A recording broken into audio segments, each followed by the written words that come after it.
Hello, everybody. I'm BJ Murphy with Neuse, and we're excited about this municipal election season 2023. Tuesday, November 7th is Election Day, but before then, we're going to do some interviews with candidates. So right now, we have a candidate for Kinston City Council, Mr. Les Lipford. Les, thanks for joining us today. Thank you, BJ. So tell everybody, who is Les Lipford? I'm Les Lipford. I retired military, 22 years. I've been in Kinston approximately about 7 years, going on and off. I've been here 15 years. Mm-hmm. But, one of my godfathers, he died and kind of left me a lot of stuff, so I had to come, finish up what he started. Right. And that's who I am. So tell us, why are you running for council? Running for city council, I think I could help, Kinston a lot. Mm-hmm. As far as got a couple of connects. I want the city to grow, as everything needs to grow. Change. A lot of changes is happening in the city, so you want to try to get on board and, get with the change. All right. Well, what are some of the biggest issues you see facing the city right now? The biggest issue is basically the roads. Mm-hmm. We want it to grow. We want buildings and housing for the affordable people, the working people. And the roads, mm-hmm. Most likely, especially on Vernon, there's a lot of challenges on that. Right. Even though Vernon is a state road, not a really city road. So with the rest of the roads, how do you see about going about trying to fix all that? As far as the budget, staying on top of the state, trying to get them to repair the roads. The city is coming along and fixing a lot of roads, but a lot of things that need to be identified that we need to take care of. All right. It's like if you see something, say something, mm-hmm. and try to, community involvement. We've been hearing a lot of talk. I mean, our office is in downtown Kinston, right across the street from you, and there's conversation about the social district is happening. Tell us what the social district is and whether it's something you support or not.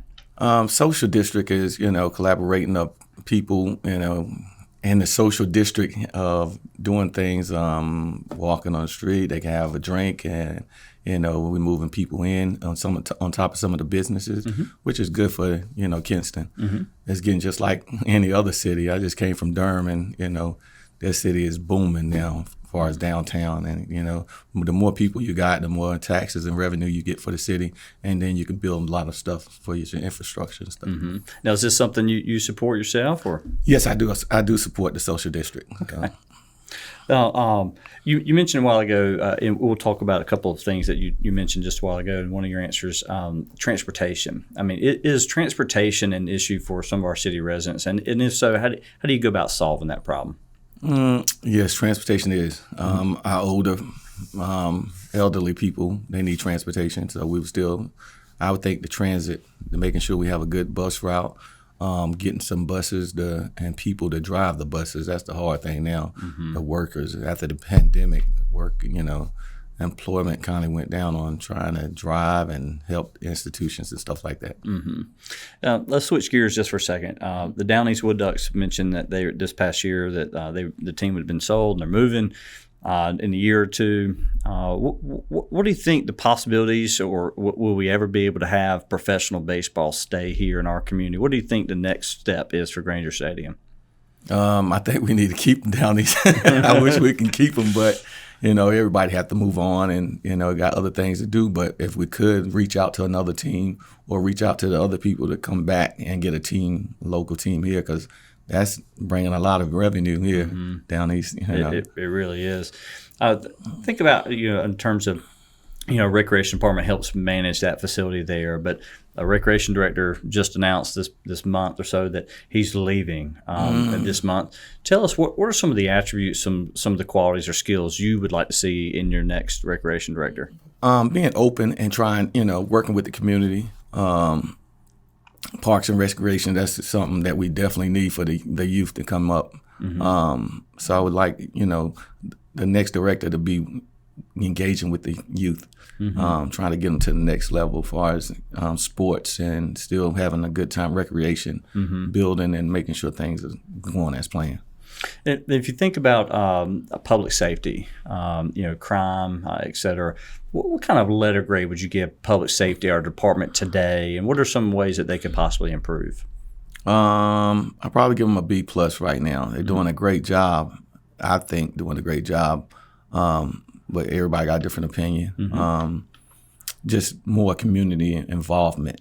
I think they can do more community involvement as far as getting the officers. Well, they always with me, so it's all right. But getting the officers to come out, and I see Chief and the sheriff, they doing that. Having coffee with the kids, right, stuff like that. That's a good start. But you want to be like in the community on the beat, walking around, bicycling, just speaking to the community. All right. Then the last question I've asked everyone so far, and you've kind of touched on this already, was street resurfacing. Is there anything else you want to add about the importance of street resurfacing and what we can do next there? The street resurfacing is that's a hard one because we doing a good job as far as the citywide, but we do some of these streets and roads. People don't know they owned by the state. So, because I reached out a couple of times, why don't we have this road fixed? Right. It was like the state owned that road. So, I guess we have to kindly push to the upper level and try to get them fixed. I got you. Is there anything else because there's so many issues facing the city, good and bad, that we could talk about. But is there anything in closing you'd like to let the voters know, the people know about Les or about your platform, or anything you want to make sure they know in closing? I'm just here to help the people. Vote for whoever you want to, but I'm here if you need me. You can still reach out and call me. If I don't win city council, I'm still here to help the people. That's what I have. All right. Well, thank you so much for your willingness to serve, both not only in the military, but also for our city residents as well. Thank you, BJ. Don't forget, early voting runs from October 19th to November 4th at the library and Martin C. Freeman Gym. You can also vote on Election Day, Tuesday, November 7th at your polling location. And that evening on Tuesday, November 7th, Neuse will host our Election Night Results Show right here on Facebook Live, presented by Brooks Pool Realtor and sponsored in part by Senator Jim Perry. We will start that show at 7:15 p.m. on Facebook Live for Neuse on Tuesday, November 7th. Don't forget to get out and vote, and thank you so much for watching.